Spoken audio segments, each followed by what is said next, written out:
Viewers, এই ভিডিওতে Microsoft এক্সেলের short এবং ফিল্টার সম্পর্কে আমরা একটু জানব। তো দেখুন ভিউয়ার্স, আপনারা কিভাবে ফিল্টার করবেন। ফিল্টার মানে হচ্ছে চাকুনি, অর্থাৎ আপনি আলাদা আলাদা করে কিভাবে ডাটাগুলো দেখবেন এবং খুব সহজভাবে আপনার সামনে উপস্থাপিত হবে।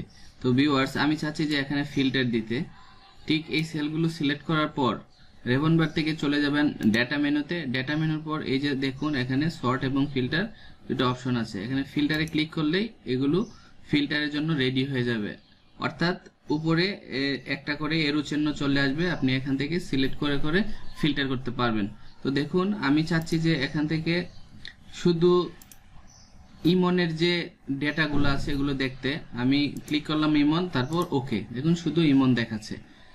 আবার যদি আমি সবগুলো দেখতে চাই অথবা অন্য একটা যদি দেখতে চাই, দুইটা দেখতে চাই, তাহলে ক্লিক করলাম, দুইটা ডাটা চলে আসছে।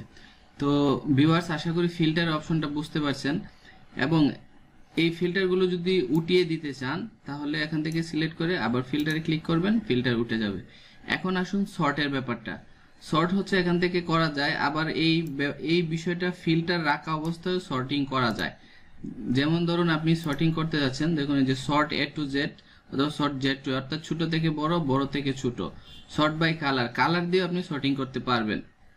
তাহলে আমি এ টু জেড একটা সর্টিং করতে যাচ্ছি, এখানে ক্লিক করলাম। ক্লিক করার পর দেখুন এ থেকে জেড আকারে সর্টিং চলে আসছে। তো ভিউয়ার্স, এই ভিডিওটি অবশ্যই আপনাদের খুবই উপকার আসবে। আশা করি ভিডিওটি দেখার পর আপনাদের সর্ট এবং ফিল্টার সম্পর্কে যে ঝামেলা ছিল ওটি কেটে যাবে।